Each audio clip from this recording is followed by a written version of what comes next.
¿Qué tal? Buenos días a todos.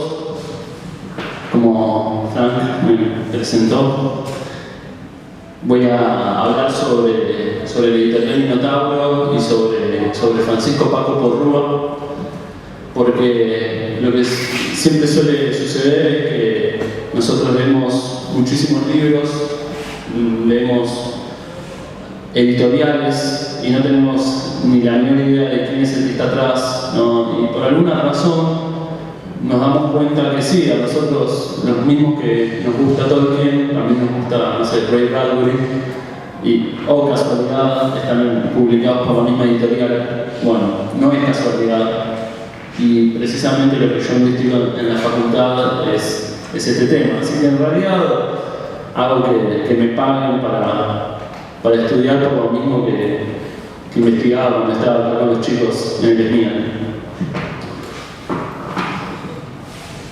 Bien, el editor del Minotauro se llamaba Francisco Paco Porrúa, y él es famoso porque, no por Tolkien específicamente, aunque debería ser, al menos entre nosotros, sino porque fue el editor de 100 años de soledad y el editor de Rayuela, lo cual le da fama más que suficiente, sobre todo considerando que el boom latinoamericano fue sobre todo un boom editorial. Pero si bien como que se ha trabajado, aparece ahora que fueron los 100 años del nacimiento de Cortázar, la muerte de García Márquez, los aniversarios de publicación de estas obras, se ha rescatado esta figura, ¿no?, de este editor, pero es como que siempre se deja de lado la editorial que él fundó, que fue Minotauro. Este trabajo que hizo con García Márquez, con Cortázar, fue con otra editorial que fue sudamericana. Entonces eso es el que tuvo el centro de atención cada vez que vuelve a aparecer en las noticias, y se deja de lado entonces al que es el más interesante, porque es precisamente entonces el que él fundó, él creó y él manejó durante tantos años. El caso de Porrúa es curioso porque él nace en España, nace en La Coruña, pero los papás lo traen a vivir en Argentina porque el padre estaba en la Marina Mercante y tiene un destino en tierra, entonces los mandan a Comodoro de Rivadavia, y él se cría entonces en la Patagonia. Y después va a decir que, bueno, a la hora de traducir El Señor de los Anillos, cuando tenía, esto me estoy adelantando a lo que viene después, pero ya que estamos nombrando su infancia en la Patagonia, después cuando él tiene que traducir El Señor de los Anillos, está buscando cómo traducir Baggins, y él piensa en el Bolsón, ¿no? Entonces decide llamarlo, ¿no?, entonces Frodo Bolsón, lo cual es una decisión de traducción impresionante, sobre todo porque en esa época no tenía el Bolsón la fama que tiene ahora de reducto hippie, ¿no?, tolkienfílico.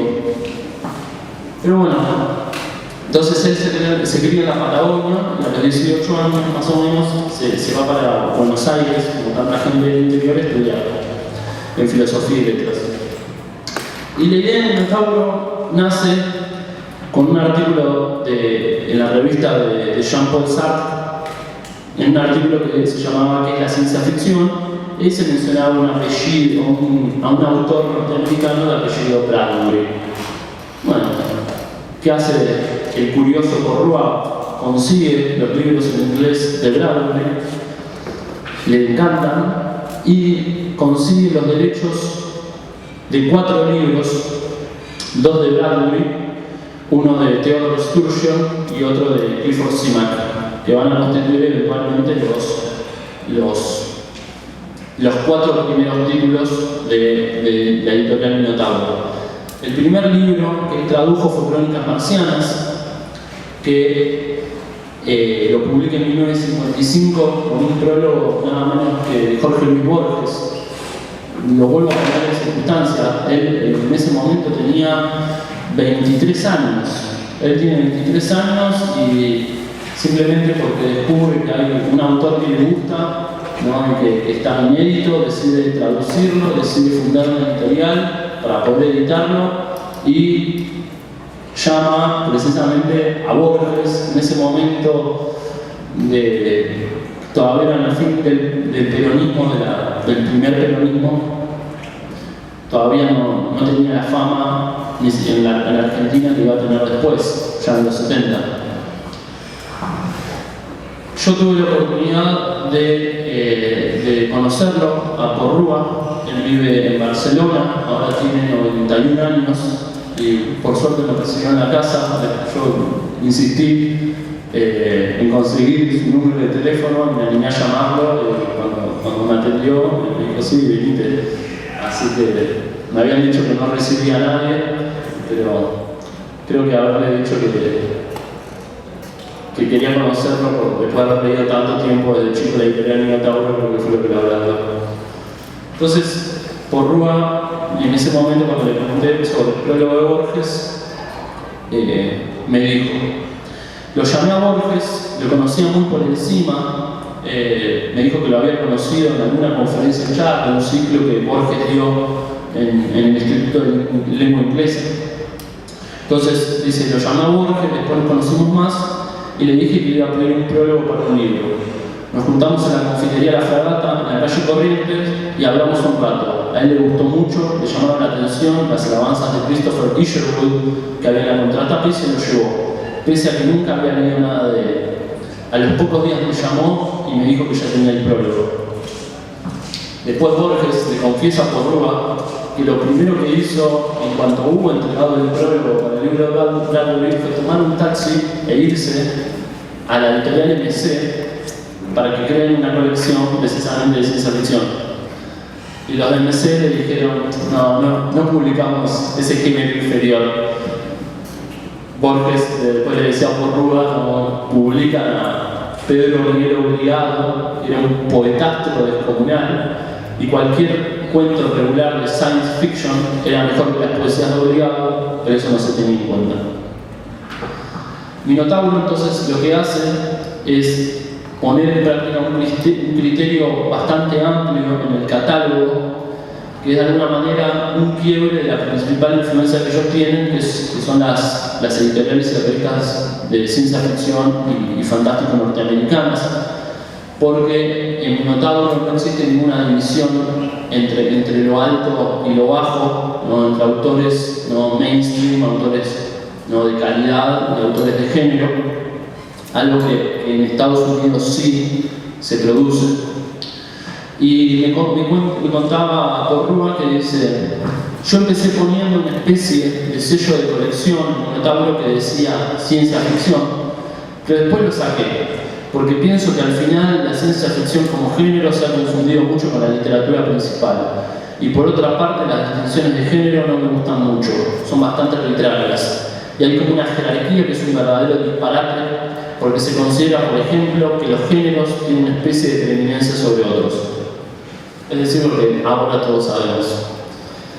Él, durante esta fecha se le empieza a trabajar con Sudamericana, ¿no? Porque los de Sudamericana estaban intentando comprar títulos para editar, ¿no? Para traducir y editar, y cada vez que preguntaban le decían, no, ese ya lo compró Porrúa para el Minotauro. Entonces, bueno, lo terminan llamando y lo contratan como lector de Sudamericana y después se transforma en director editorial, y es por eso que finalmente termina editando a Marechal, a Cortázar, a García Márquez y a tantos otros autores.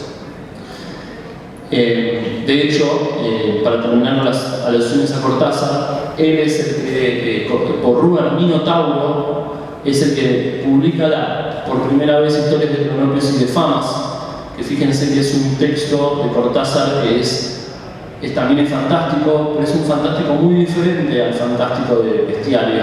En Bestiario el fantástico es ese fantástico puro, como diría Todorov, donde nunca queda claro exactamente qué es lo que pasó, hay como una grieta. Mientras que Historias de Cronopios y de Famas, el fantástico es como el fantástico de los cuentos de hadas, ¿no? Donde nadie dice, bueno, pero ¿cómo puede haber el lobo vestirse de abuela? No, el lobo se vistió de abuela y punto. Bueno, con Historias de Cronopios y de Famas es más o menos así. y precisamente se publica con Minotauro. De hecho, se publica por Rúa, le dice a Minotauro, a Cortázar, le dice: vos tenés todos estos textitos sueltos, yo quiero que los juntes y te editamos un libro. Volviendo entonces a las funciones de Porrúa y Minotauro, desde los orígenes el funcionamiento del Minotauro era completamente artesanal. Porrúa contrataba el libro, lo traducía, lo corregía, lo llevaba a la imprenta, decidía las solapas, y entonces, como firmar las traducciones le parecían ya un exceso, utilizaba diferentes seudónimos de acuerdo a la calidad de la traducción. Entonces, por ejemplo, el mejor traductor, ¿no? Se llama Francisco Abelanda, que es su nombre y el apellido de la madre. Es el traductor que figura en, por ejemplo, Crónicas Marcianas. Después Ricardo Gossein, Luis Domenech, que nosotros ya lo vamos a ver más adelante porque es el que figura como traductor del Señor de los Anillos. Entonces, el mejor, según el Porrúa, era Francisco Abelanda, que tradujo Crónicas y prácticamente todos los libros de Ballard. Decía Porrúa: un día miré con cierta atención mi versión de Crónicas Marcianas y encontré párrafos incomprensibles. Después lo corregí para la primera edición, después lo corregí para la segunda y la tercera. Y para la cuarta decidí corregirla por última vez. Es decir, hacer una traducción que sea literaria y literal al mismo tiempo. Conservar hasta las comas del original. El otro día la miré y vi que todavía cambiaría algo, pero mejor no tocarla más. Además de sus traducciones y su catálogo, es el diseño que tienen las ediciones sobrio, de colores plenos, alternativos y motivos abstractos en la portada, que lo que hace es distinguirse, ¿no?, en oposición de las ediciones pulp, ¿no?, la famosa pulp fiction, ¿no?, estas ediciones de mala calidad, que eran las que solían publicar estos géneros, ¿no?, mencionados. Y este diseño estuvo a cargo de un patafísico, Juan Esteban Facio, que al mismo tiempo fue el que tradujo para Minotauro Uburrey de Alfred Harry, que es el que crea la patafísica. Los que no conozcan qué es la patafísica, googleen en la Wikipedia. Dice Porrúa, Facio hizo ese diseño, un diseño muy inteligente. Por ahí algo que los lectores olvidan, que es la anchura de la caja de un libro, puede llegar a dificultar la lectura. Si tenés líneas muy largas, el ojo se vuelve como una máquina buscando las líneas. Minotauro tenía una caja derecha, un formato que después los de Planeta consideraron híbrido por ser original y distinto, y ahora lo descartaron y tienen un formato comercial común, ¿no?, formato bestseller, diríamos. El crecimiento del Minotauro concuerda con un proceso que se vivió acá en Argentina, que es después de la guerra civil en España, después del 36-39, se vinieron todos los españoles, republicanos, editores para acá, para Buenos Aires, y eso fue el esplendor de las ediciones en Argentina. Y para el 75, del 75 al 77, cambia hacia el otro lado, hacia el lado opuesto. ¿Por qué? Porque en el 75 muere Franco y en el 76 es el golpe militar en Argentina. Entonces la situación se da exactamente a la inversa y todos los editores que estaban aquí en Buenos Aires se vuelven para España. Y Porrúa, que no es que había venido por la guerra civil, como ya dije, había venido mucho antes de niño, pero él es sudamericana, vivió muchas cito historias de muerte en la Argentina, muchos compañeros suyos de Sudamericana que desaparecieron. Entonces se muda a Barcelona en el 77, donde continúa como editor del Minotauro. Apenas llegado entonces a Europa, en el 77, publica el título que va a ser el mayor capital mercantil, también simbólico del Minotauro, que es El Señor de los Anillos. Pero La verdadera historia es que Porrúa en realidad había obtenido los derechos de la obra cuando estaba en Argentina 7 años atrás, casi por casualidad. Entonces, año 1970, él todavía estaba en Argentina, en Sudamericana, y en una carta rutinaria que él está escribiendo sobre Bertrand Russell a una editora, creo que en Reino Unido, a Porrúa se le ocurre poner una postdata al final, como si nada, diciéndole que cómo era que no se había traducido El Señor de los Anillos al castellano y cómo estaba el asunto de los derechos. Porrúa no había leído la obra, pero sabía que era un libro de culto en los países anglosajones y ya traducido a múltiples idiomas. Llega la contestación desde Inglaterra, donde esta gente le contesta que cree que los derechos del Señor de los Anillos tienen que hablar con un tal Nicolás Costa de una agencia internacional. En ese momento no había, no solo Wikipedia, no había correo electrónico, no había fax, no había nada, y las comunicaciones tenían el tiempo incierto del correo postal. Pero la carta llega en un momento tan preciso, porque cuando finalmente llega y Porrúa llama a esta agencia de editores, le dicen que hace exactamente 10 minutos que acaban de recuperar los derechos del libro de Tolkien en castellano, que habían estado durante años en poder de los Mushnik, que es una familia de humanistas y editores, Álvaro Mushnik, Mario Mushnik, que viven ahora en Madrid, que los Mushnik ya habían publicado El Hobbit. Lo habían publicado con el título de El Hobbito, en una edición que ahora es una joya, una edición creo que es de Mirasol, creo que es, en sí es muy fea, pero esa traducción como El Hobbito es algo que la distingue. Pero bueno, tuvo escasa repercusión y por problemas económicos nunca pudieron ponerse a editar El Señor de los Anillos, por lo que se le fumó el plazo de tenencia de los derechos de autor sin poder sacarlo a la luz. Entonces esta llamada fue providencial porque Porrúa, cuando se enteró que estaban en inglés hace 10 minutos, ofreció $1000 por cada uno de los 3 volúmenes, ¿no? Y se los quedó en el acto. Si hubiera tardado 2 horas más, los habría perdido, porque cuando se corrió la voz de los Mushnik habían dejado los derechos, empezaron a llover llamadas a International Editors solicitando los derechos de traducción, pero yo los tenía poco. Lo interesante acá es que en Fabril, la editorial de Mushnik, ya tenían el primer tomo del Señor de los Anillos impreso en galeras. Es decir, ya estaba traducido. Esto es algo que me contó Porrúa en la entrevista. Yo entonces le pregunto, ¿no? Bueno, ¿cómo que ya estaba traducido? Y me dice, habían hecho toda una horrible traducción.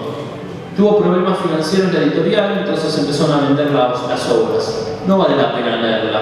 Era una traducción falsa, que además no tenía en cuenta la idea de Tolkien de que los nombres que aparecen en El Señor de los Anillos en inglés son una traducción.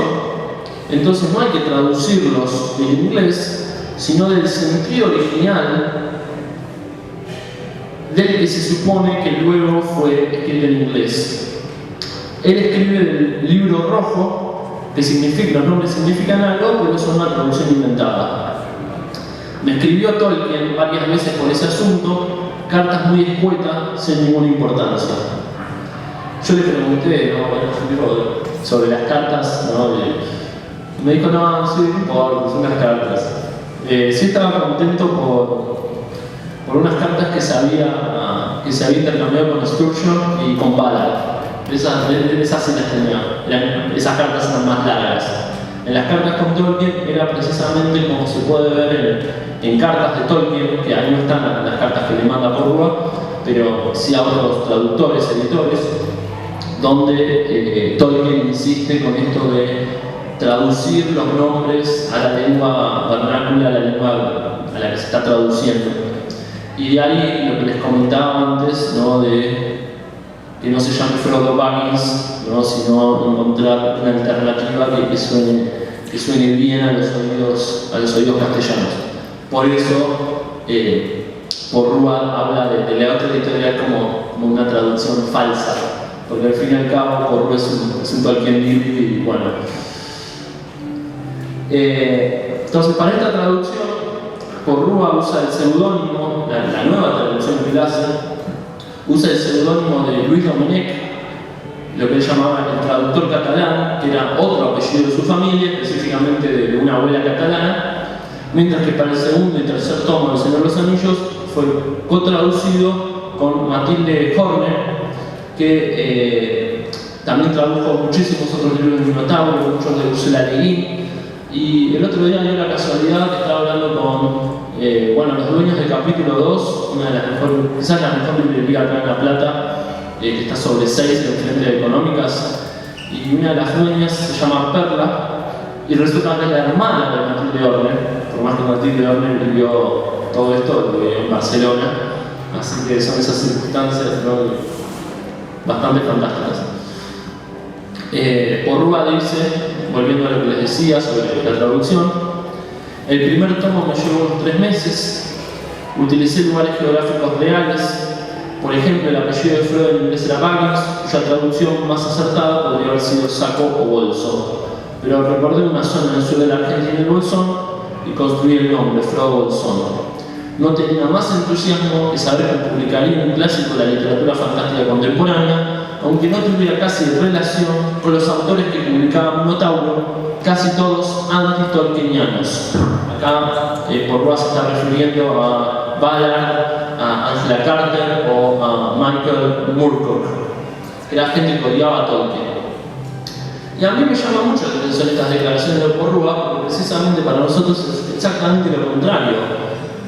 La idea de Tolkien, en la misma editorial que Ursula Le Guin y que Philip Dick, ¿no?, y que Ballard y que Bradbury, es una continuación, y que incluso, por ejemplo, Italo Calvino, es una continuación muy fluida. Pero entiendo lo que él dice, porque eso era lo que decían los autores de la época contra Tolkien, no lo que la editorial finalmente nos educó. Eso es lo que fue, nos educó para leerlo de esa manera. Y también dice Porrúa, no era un libro para Minotauro, era un libro aparte de otra categoría. Y sin embargo dije, bueno, si es así, que realmente es como si alguien llegue y me pone el libro en la mano, lo voy a editar. Esto quizás justifica porque los libros de Tolkien se editan bajo una colección aparte y a su vez un formato gráfico diferente del resto de las demás colecciones. Y también se corresponde con lo que ocurre con Rayuela, de la cual Porrúa dice que entonces Sudamericana no parecía apta para Rayuela, pero Rayuela la hace apta para otras cosas. Es decir, que a priori unos libros de cierta editorial no parecen congeniar con la editorial, pero una vez que los publican y educan a los lectores, eso abre un nuevo panorama para esa editorial. Dice, la introducción de una obra que parece ajena al catálogo cambia el carácter del catálogo. Cuando Porrúa edita El Señor de los Anillos en España, no sale una sola línea de publicidad, nadie sabe de su existencia, y en 15 días se venden 40.000 ejemplares. Ustedes piensen que acá en Argentina un bestseller con 1.000 ejemplares, con 2.000 ejemplares es un bestseller. Quizás un autor como, no sé, Marcos Aguirre quizás un poquito más, pero nada más que eso. O sea, imagínense 40.000 ejemplares en 15 días. Dice, hay noticias subterráneas que corren, algo pasa y un libro encuentra a su lector. Cuando Porrúa pasa a Barcelona y a Edasa, otra editorial, otro sello de ciencia ficción, Edasa y Minotauro dejan de funcionar como competidores, sino como proyectos solidarios, porque al fin y al cabo Porrúa está a las dos. Entonces, cuando un título no cumplía con las pautas de calidad de Minotauro, pasaba a la colección de Edasa.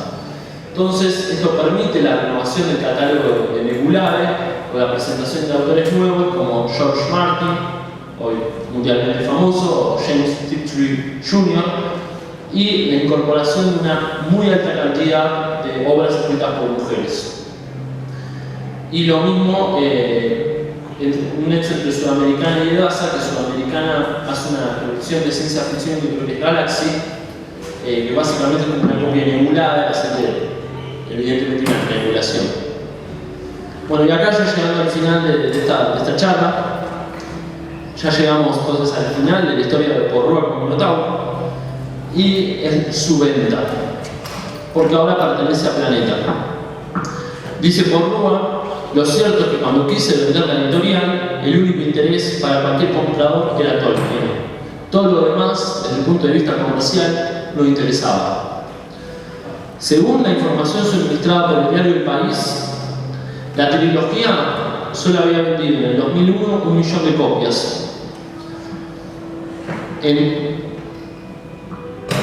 La fecha de la venta no resulta nada indiferente y sugiere una articulación muy clara entre los títulos de Tolkien y el caudal financiero que aporta el sello, porque la compra del Minotauro por Planeta se produce exactamente una semana después del estreno de La Comunidad del Anillo, lo cual los ubicó nuevamente, como todos nosotros nos acordamos, en la lista de los más vendidos en habla castellana.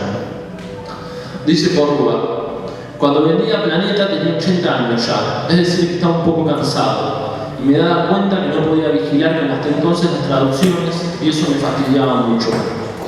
Me separé de la gente de Daza que trabajaba con un Minotauro, me instalé por mi cuenta, pero a los 80 años empecé a pensar que lo mejor que podía hacer era vender la editorial y empecé a buscar y perdí mucho tiempo. Me decidí a venderla en el año 90, pero la vendí en el año 2000. E hice mal, porque podría haberla vendido otra editorial, alguna otra editorial mejor. Pero en fin, las cosas son así, salen mal a veces. Todas las cosas de las posibilidades de lo que hubiera podido ocurrir no significan nada. Una vez entonces que Planeta entra en escena, Minotauro cambia, ¿no?, su línea editorial histórica, abandona la traducción como pilar principal, y fíjense que precisamente todo el trabajo que Porrúa le daba a la búsqueda de los derechos, ¿no?, y a la calidad de las traducciones, y prácticamente la mitad de las novedades anuales son la publicación de autores españoles, algo que el Minotauro nunca hacía, porque la verdad es que son francamente malos. No tiene un criterio claro de publicación, tiene un premio Minotauro cuyos fallos son prácticamente todos discutibles, y como dijimos, el diseño de las colecciones es como un bestseller cualquiera. Es decir, es el resultado del proceso de homogeneización que abarca a los criterios editoriales de todo el mundo en esta época.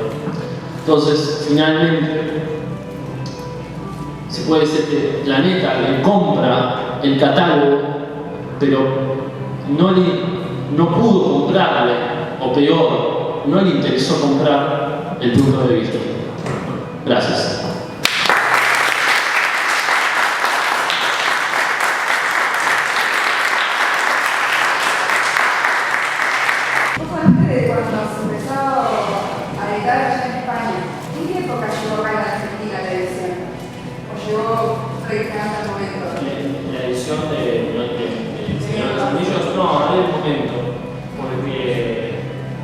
La comunicación me parece que era mucho mejor en ese momento.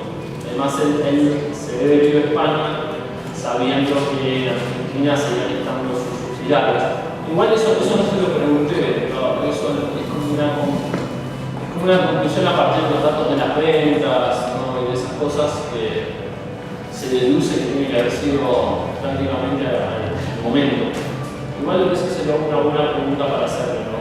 Si fue inmediato o si fue meses después, pero tiene que haber sido muy cerca.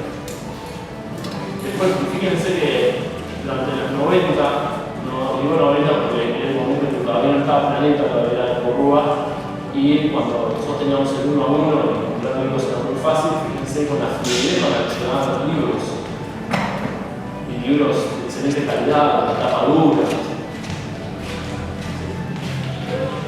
Ahí.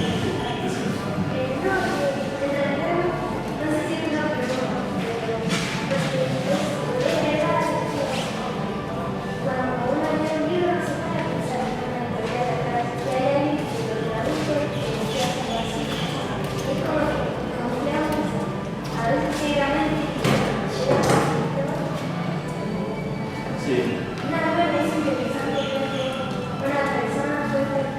Sí, que hay mucho trabajo, hay muchas voluntades, en este caso es la de Porrúa, pero realmente son muchas, ¿no?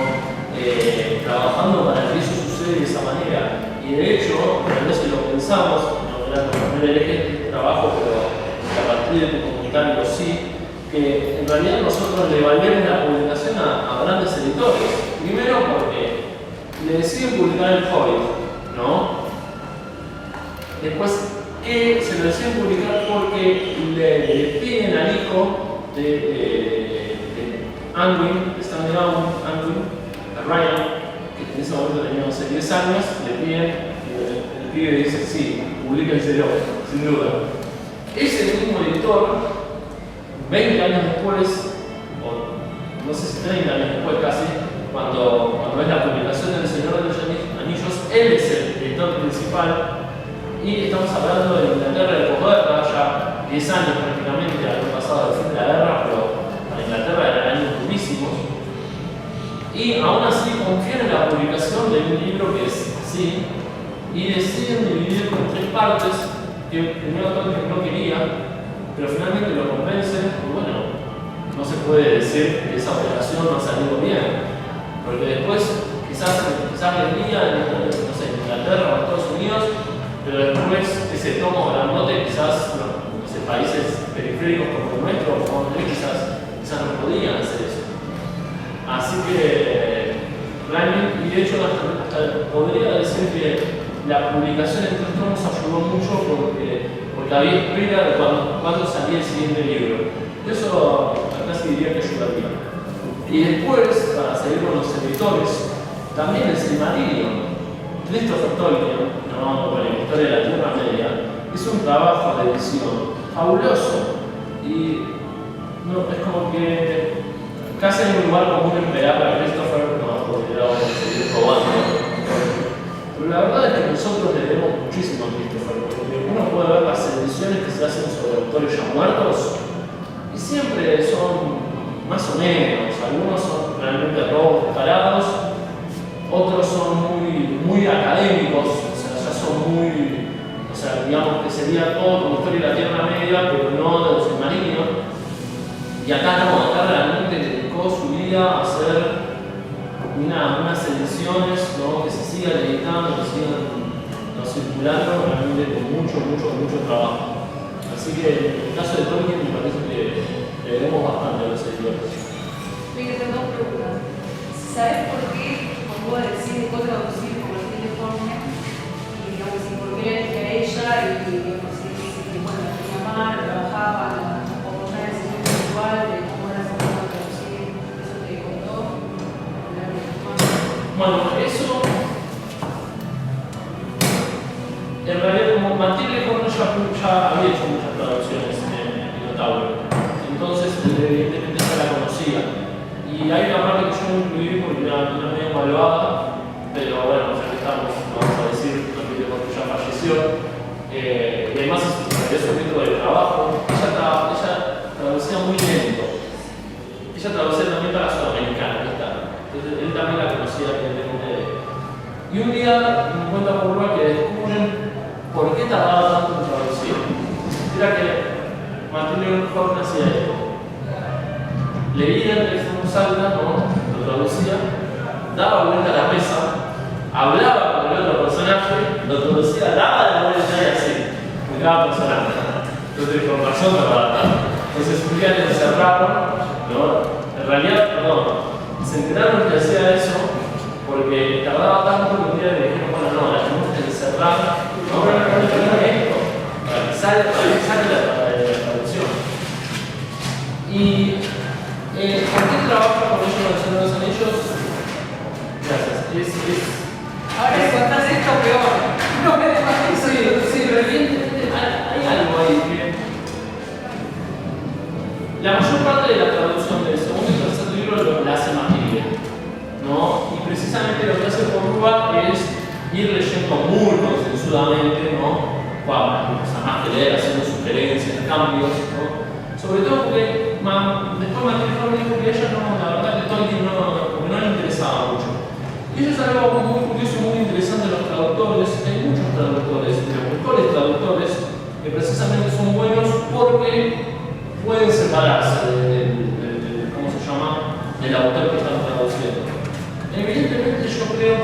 por prueba con su gran olfato de lector, porque es precisamente lo que ahora lo vuelve siempre el adjetivo legendario, el adjetivo que acompaña a Porrúa ahora. Me parece que él se dio cuenta de que él necesitaba ayuda, porque ya traducir él solo toda la comunidad del anillo ya era un esfuerzo grande. Él, siendo editor, diseñador, esto, el otro, también traducir con demás, evidentemente ya no tenía el tiempo suficiente, sobre todo en el medio de la mudanza a Barcelona. Y me parece que le debe haber dicho a alguien que él sabía que era muy buena traductora, pero que sabía que era diferente a él, ¿no? como para encontrar un equilibrio. Me parece que va por ese lado. Igual había otra pregunta.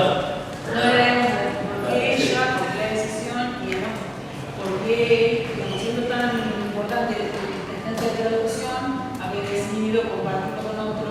Porque yo sabía que Margarita permanecía, como que no era algo que ella necesitaba, sino que fue como un trabajo, lo hizo muy bien, todo bien, pero ella es conocida también por eso, como que se le dio cierta fama, pero no mostraba mucho por su interés. Y me llamó la atención, digamos, que para él sí, y la elección.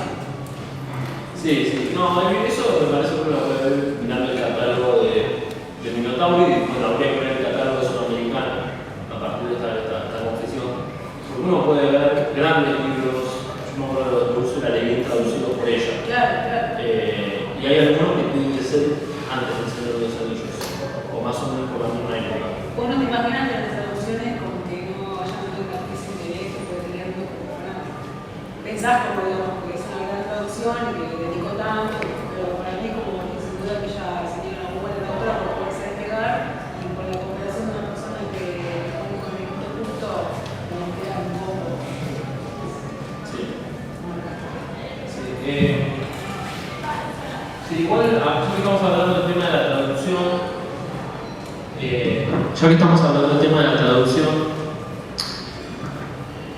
me parece significativo también. Yo he leído críticas a la traducción, ¿no? de Domenech y Yorne, sobre todo porque venían de Córdoba, ¿no? de una chica cordobesa que estaba haciendo creo que su tesis, ¿no? creo que de lenguas modernas. Y me parece que era, para mí, en lo personal, muy injustas, porque básicamente lo que criticaba era que